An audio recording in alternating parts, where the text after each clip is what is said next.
नमस्कार, सत श्री अकाल और गुड इवनिंग्स। ये वीडियो मैंने हिंदी भाषा में बनाई है और उन इंटरनेशनल स्टूडेंट्स के लिए बनाई है जो रिसेंटली सितंबर इनटेक में आए हैं, या वो स्टूडेंट जो भारत से या दूसरे देशों से कनाडा में जनवरी इनटेक के लिए आ रहे हैं। देखो, कनाडा एक मल्टी कल्चरल सोसाइटी है जहाँ पे 150 देशों के लोग आकर यहाँ पे रहते हैं।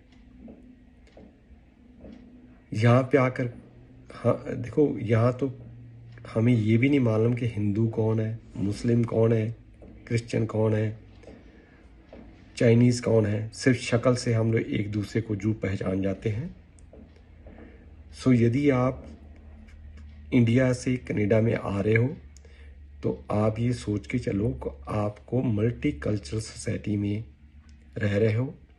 ऐसा कोई भी बदतमीजी मत करो, जैसे ब्रैम्पटन में रिसेंटली हुआ है जहाँ पे दो कम्युनिटीज़ के बीच में झगड़ा हुआ है, और ये कनाडा में बिल्कुल टॉलरेट नहीं होता है।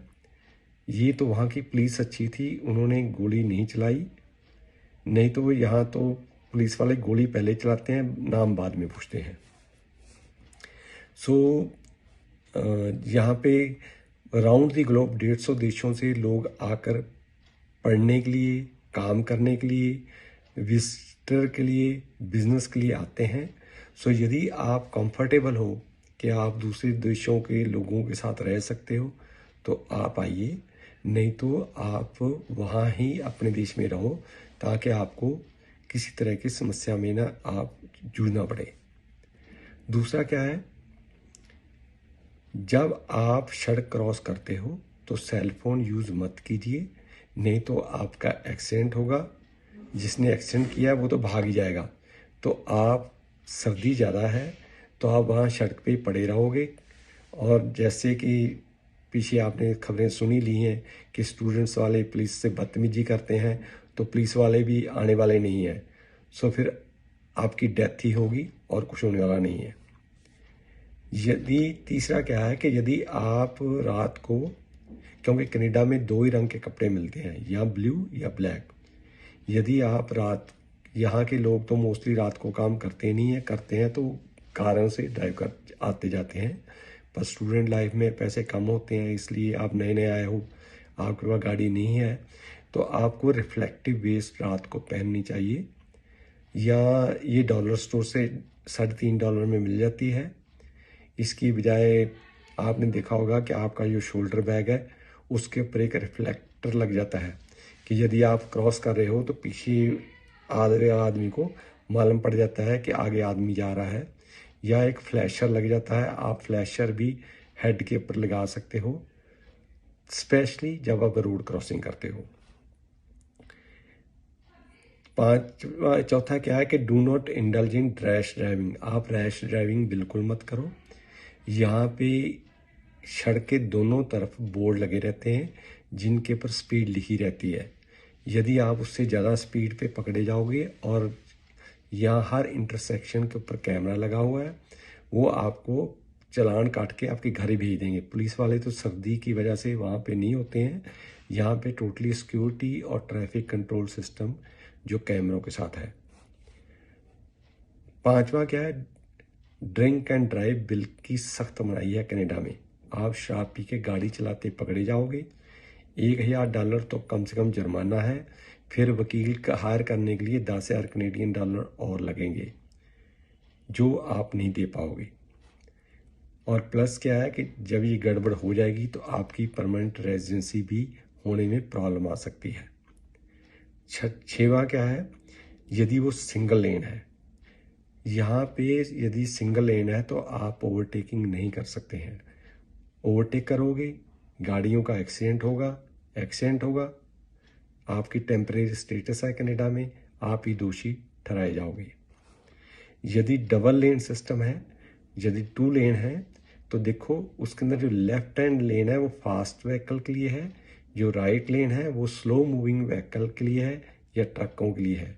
सो इंडिया और कनाडा में ये दोनों देशों में फ़र्क है। आप सही लेन पे गाड़ी ड्राइव करने की कोशिश कीजिए। हाँ, in Canada we share the road, जबकि इंडिया में हम लोग गाड़ी चलाते हैं, यहाँ पे हम रोड शेयर करते हैं। तो आपको अपनी सुरक्षा, सेफ्टी और दूसरों की सेफ्टी का ध्यान से रखना चाहिए। नहीं तो यदि आपने एक्सीडेंट कर दी, हो गया, आपको सज़ा होगी। सज़ा होगी मतलब आपकी पीआर तो हो ही नहीं सकेगी, तो उसके बाद में डिपोर्टेशन डेफिनेटली हो जाएगी।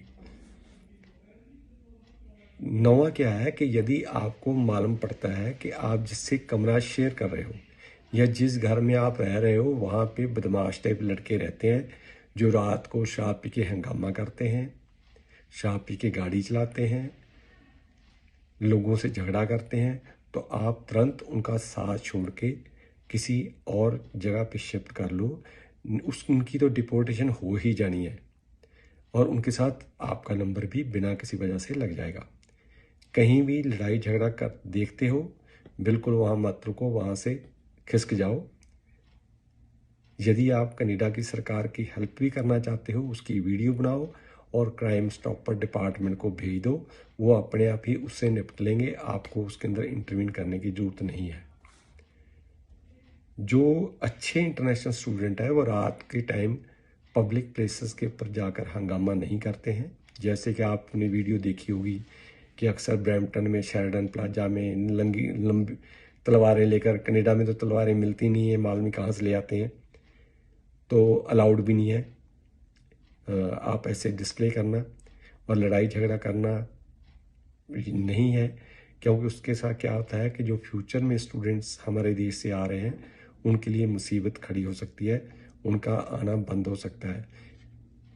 देखो, मैं पहले भी आपको बता चुका हूँ कि पहले फिर 5 देशों से स्टूडेंट आते थे। जब से ये बदमाशी स्टार्ट हुई है स्टूडेंट्स की, अभी 20 देशों से स्टूडेंट आते हैं।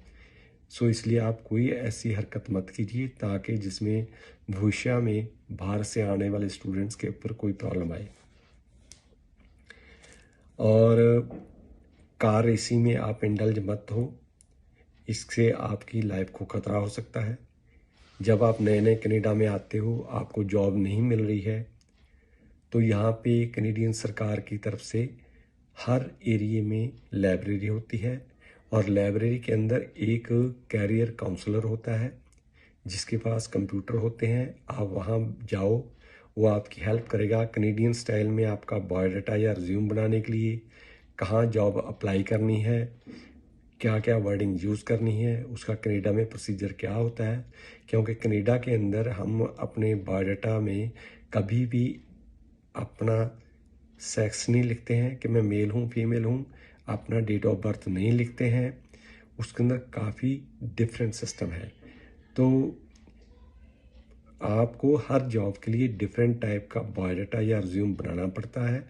तो आप लोकल लाइब्रेरी की हेल्प ले सकते हो।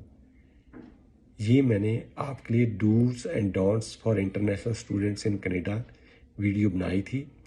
यदि आपको इसके बारे में और कोई जानकारी चाहिए, हम free of cost information provide करते हैं, आप हमारी हेल्प ले सकते हैं। हमारा एक ऑफिस पटियाला पंजाब में भी है, वहाँ का नंबर है सुबह 10 से लेकर शाम को 4 बजे तक 9815101148। Please stay connected with us. Thank you very much.